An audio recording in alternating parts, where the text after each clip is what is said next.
Hey there, folks.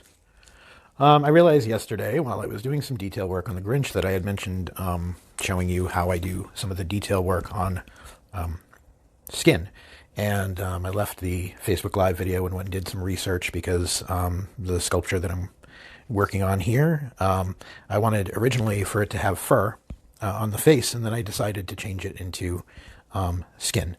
So I did some research and looking at some pictures of chimps because they're closely resembling the skin to fur ratio I have going on here. And I just wanted to show kind of a quick demonstration of how I get that particular look on the skin.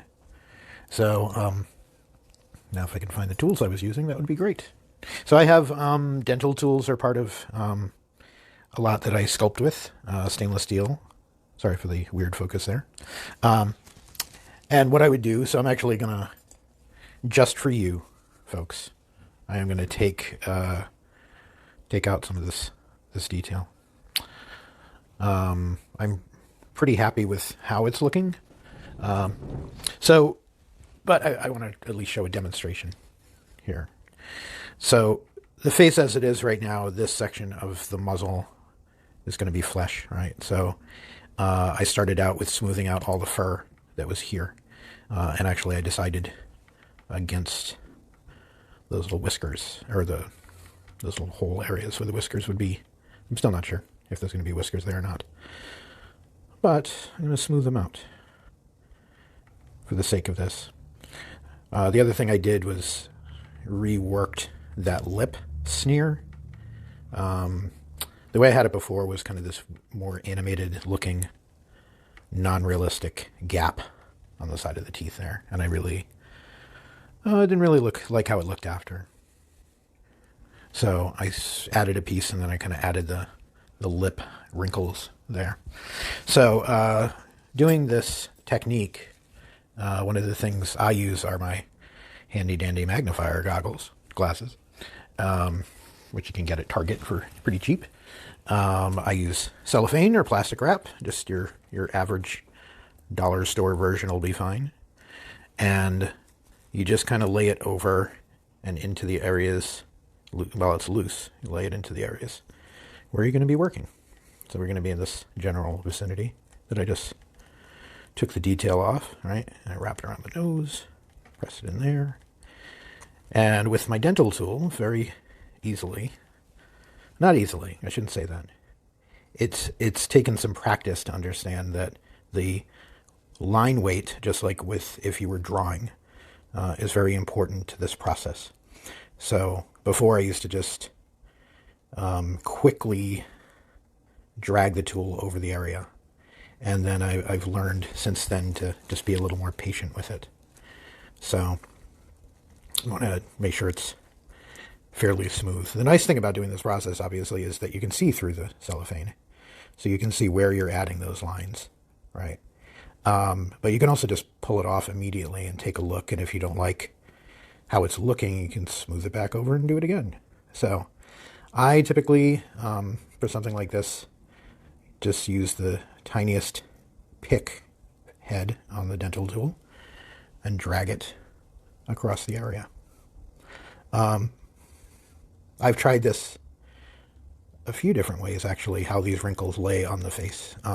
In some areas, I was going to drawing a line that was going down and coming back up. The best thing to look at, like I said, I wanted to go and research chimps, a chimp face, because they're so not only expressive, but just how the lines on the face look. So as I peel that back over, you can see where I just added those lines. Is that exactly what I want? I don't know. Right now, they're just going horizontally, right? So then I lay the plastic back over again, and I know that I missed in this area too. So pressure-wise, it really just depends on how, I guess, the scale of what you're working on and how deep you want these lines to be. So like age-wise, if I wanted this Grinch to look older, I certainly would do these lines a little bit deeper in some places, which I did do on the lips. So if I push this in around his lips real quick, I kind of, on the lips, I roll it on a heavier line, or to make a heavier line, as opposed to dragging. So I'm more pressing into it, right? And I do the same thing going up into the roll of his lip. Now if I peel it back again, it's a little closer to where it was before. But the other thing to show you is that the difference between doing it without the plastic, you can still do it with the dental tools if you did not have the plastic. The difference is that when you drag, especially, which you can do this before you lay the plastic on too, just to kind of follow the lines that you want, it will pill up. The clay will pill up and make it less realistic. So some of the pictures that I showed earlier were magnified quite a bit. So as you can see there, and I can see that there's a kind of a blank spot right in here. So you could definitely do it without the plastic wrap. But the nice thing about the plastic wrap is that it pushes it down around the area that you're pressing into and makes it so that you don't have to do too much cleanup with it. I just found the gravity in the room and dropped my tool. I'm back. Okay. So I did the horizontal lines, but then I wanted to go in and get some extra wrinkles that come down. So that area where I have those whisker holes, I'm redoing that texture too. And as you're drawing, you don't have to, you don't want to make straight lines. You want it to feel organic. One of the things that I like to do when I'm doing skin texture, and this is really the quickest and easiest thing to do, whether it's a monster or whatever, is that as I'm doing this, I look at the skin texture on my hand, on the knuckle of my hand or in the back of my hand, and I just keep that as a reminder of how I want this to look. If you're looking at how chaotic a skin pattern is right in front of you while you're sculpting, the more apt you are at doing it. So making lines that cross over one another, right?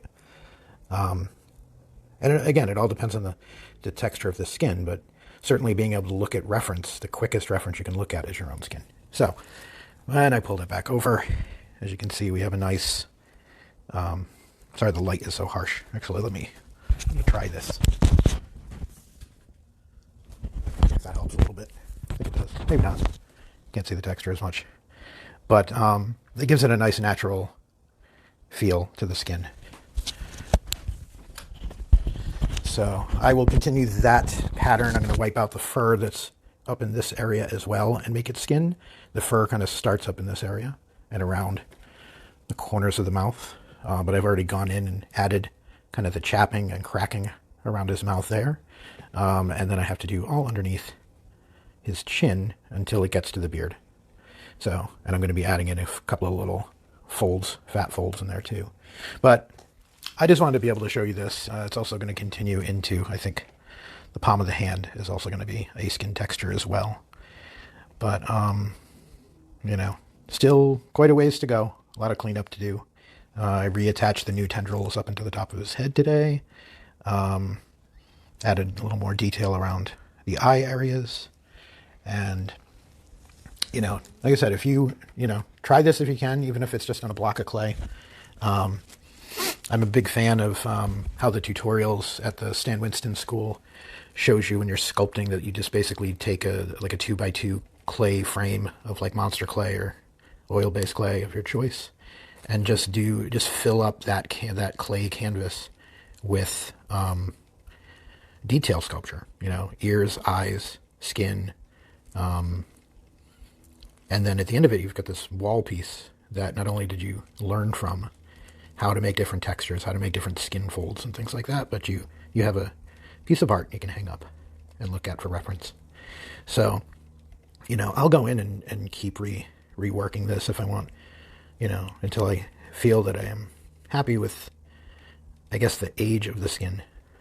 It depends on how really realistic I want this to be, I guess. So, but it's a pretty quick trick. But as you can see, the results of it end up being pretty damn realistic. So